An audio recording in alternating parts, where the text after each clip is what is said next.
Hola, mi gente. Welcome to another episode of Sessions with Paola. So today we are doing part número dos, part two with Vikerrious. She is so many different things: professional dominatrix, tantric practitioner, shamanatrix. What else? Help me. Deaf doula, performing artist, Artist, you name it. Right? Yeah. Has a lot of experience in this industry. And if you guys haven't watched part one, please go back and watch it. Today, we're going to focus a little bit about how to self-care. What are the challenges that, that you run into when you're in this industry? And how do we even start to debrief in self-care? So let's start. What are some professional and personal challenges that you run into being a professional dominatrix and being everything else that you do? So I think this is split because there's like two sides of what I do. I think part of what I do is very public. Being a performing artist is very in your face. I am in the public limelight a lot. So there's a lot of energy externally being coming at me. A lot that can be draining. Yes. And then the other side of that is that the other part of my job is very private, very behind closed doors, very we're not allowed to don't talk about it. I think both of those can help to balance each other out. Interesting. For myself, interestingly enough. Mm-hmm. But I think the challenges with always being in the limelight that I think maybe even I'm guessing celebrities experience this on a whole different scale.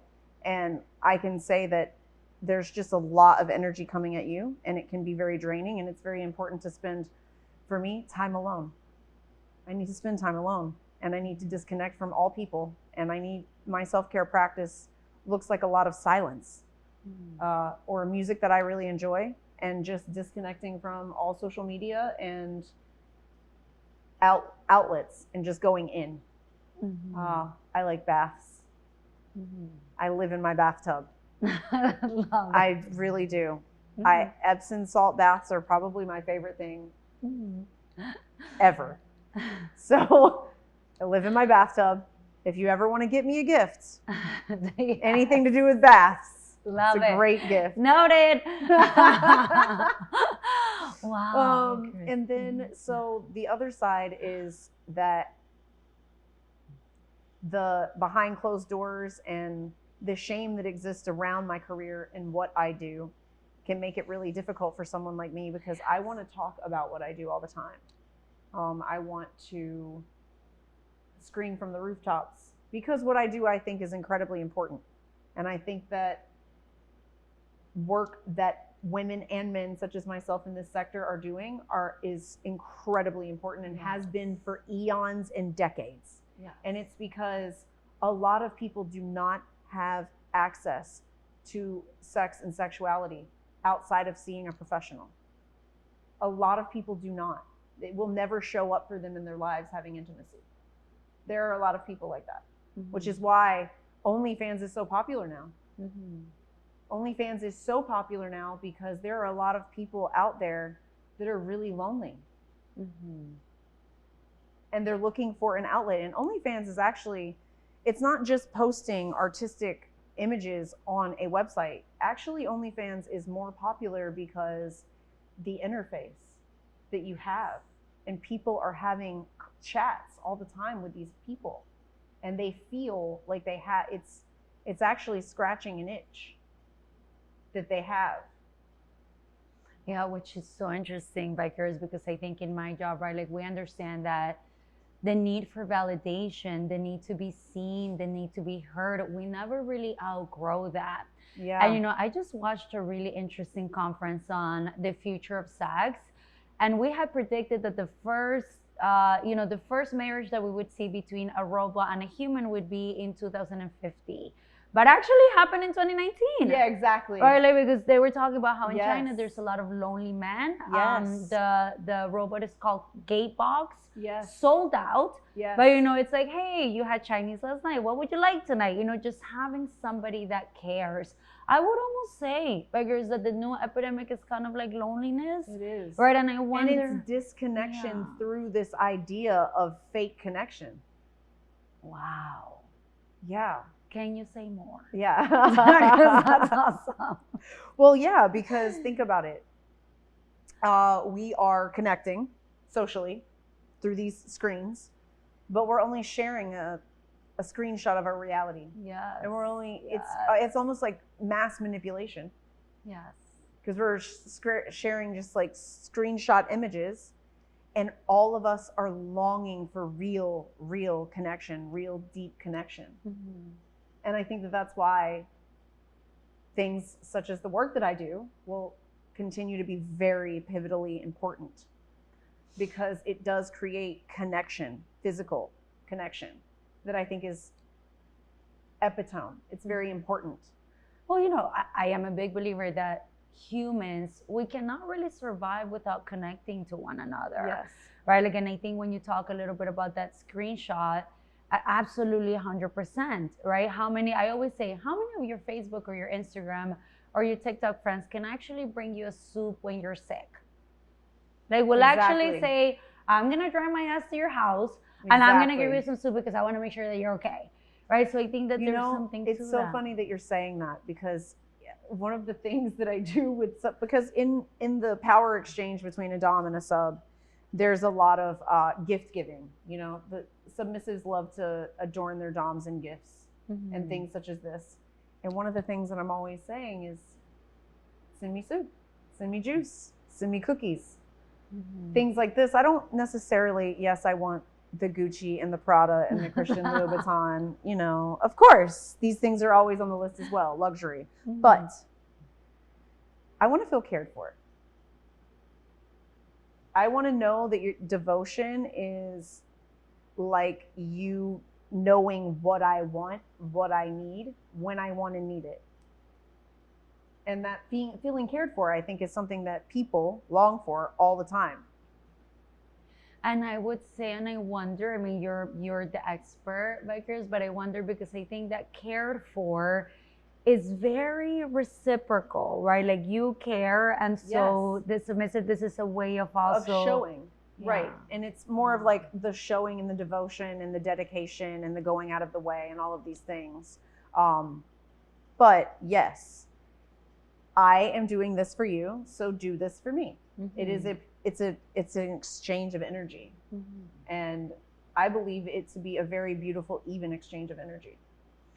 Yeah, and I think, you guys imagine, people, like you were saying earlier, there's such a need and such a space for the work that you do, and everybody else is doing the work. I'm a big advocate and supporter in so many different ways. And, you know, I would even dare say that is historically the way that a lot of people have healed, evolved, grown, however we want to frame it. Yes. Right? Not everybody, you know, kind of identifies as healers, but I think that there's something really significant when it comes to that work. You mentioned OnlyFans. Yes. And, you know, the industry is skyrocketing. It was one of the things. I wish I had one. Well, get on it. I mean, I do, but I don't. Yeah. And you have to decide. I think that's a beautiful topic, because when you were talking a little bit about, you know, kind of segues into my next question, you know, what do you want people out there to know that are doing this type of work? You know, that they really need. I love the idea of, hey, I need to be alone. And even, how do you know? How can you gauge? Because sometimes we're so busy, there's so much going on, that by the time we implement self-care, it's almost like a little bit too late, or we're already too overwhelmed. So I think, you know, anything that you would want people to know, because I imagine with OnlyFans, you know, there are people that are really got their stuff together, and there are people that are supporting them, but there are other people that they just get this idea, okay, I want to see money, right?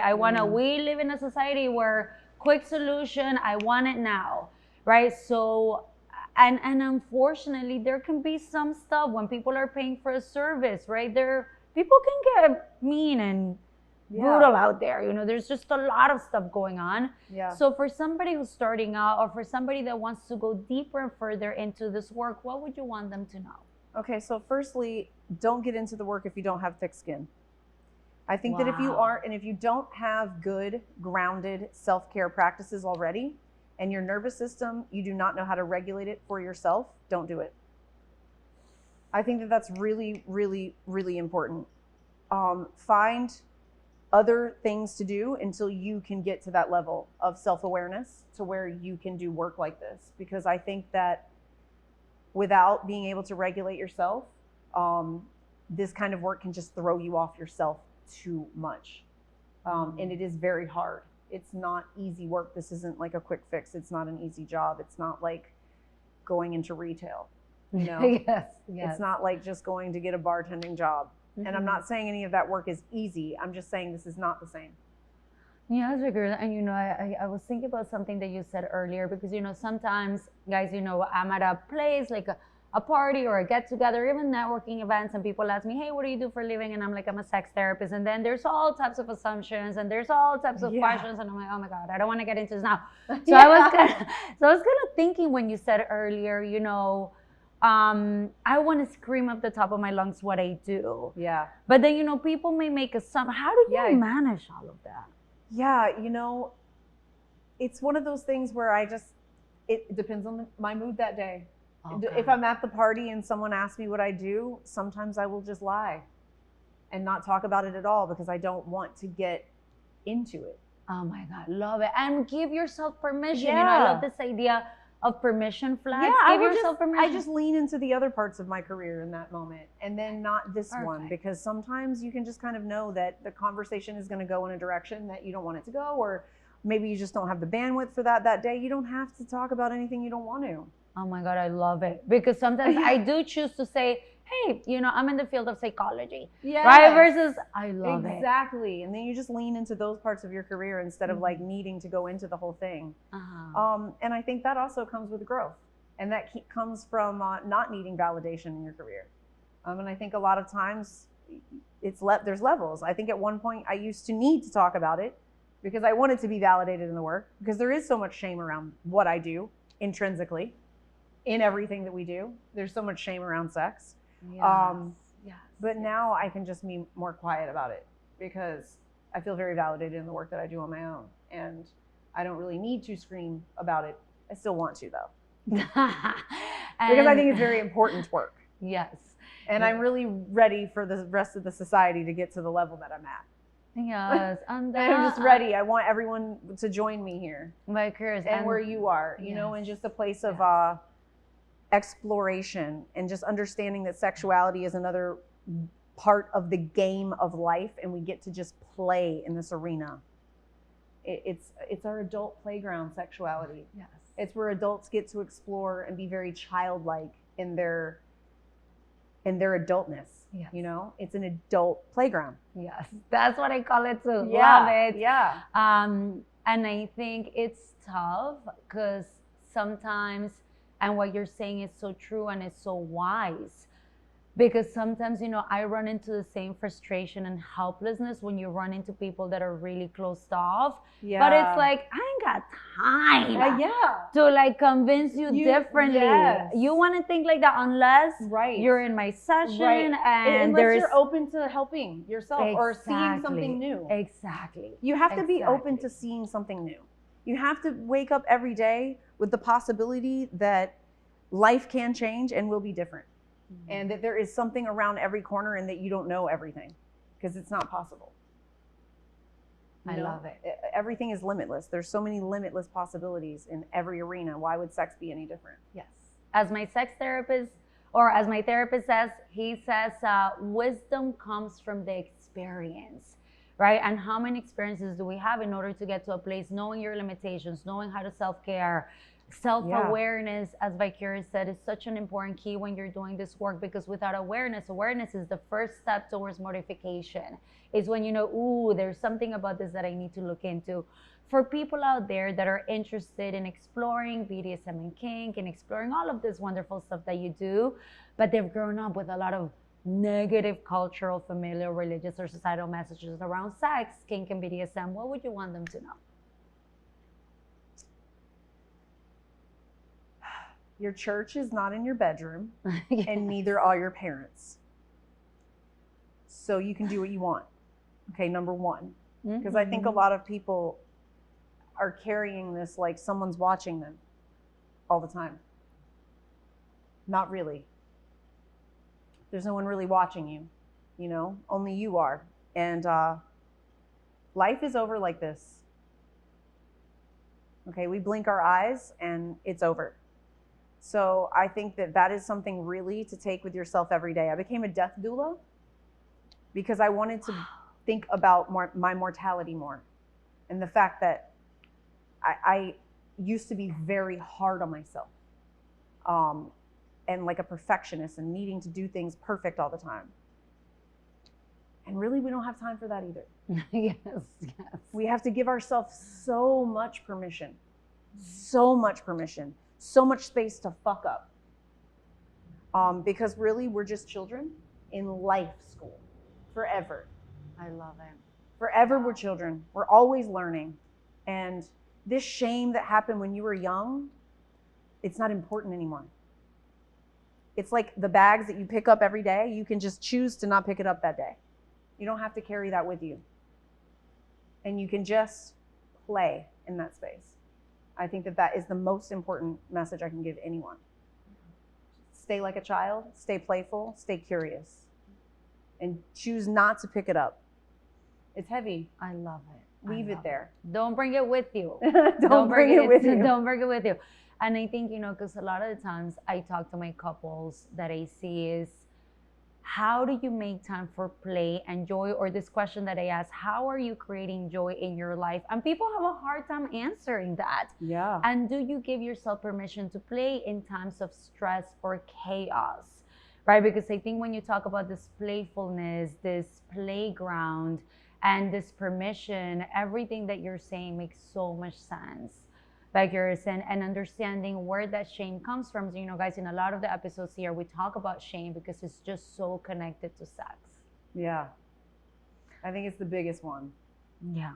And everyone carries it. Everyone. Everyone. Yes. And you guys, and it's not a one-stop shop where I can just kind of get rid of it. Understanding, can I still move towards my values and things that are important to me, even though this shame is somewhere in my vicinity? Yeah, and you can. I'm living proof of it. I can still do my job and show up for my job, even though shame sometimes is in the room. I love it. Yeah. I love it, Vikerrious. You're so awesome. Thank you so much for being with us. So where can people find you? On Instagram, and in my email. The best way to book me is via email. I don't answer DMs, so please contact me via my email, and that is, I'll let you link it, because it's like long.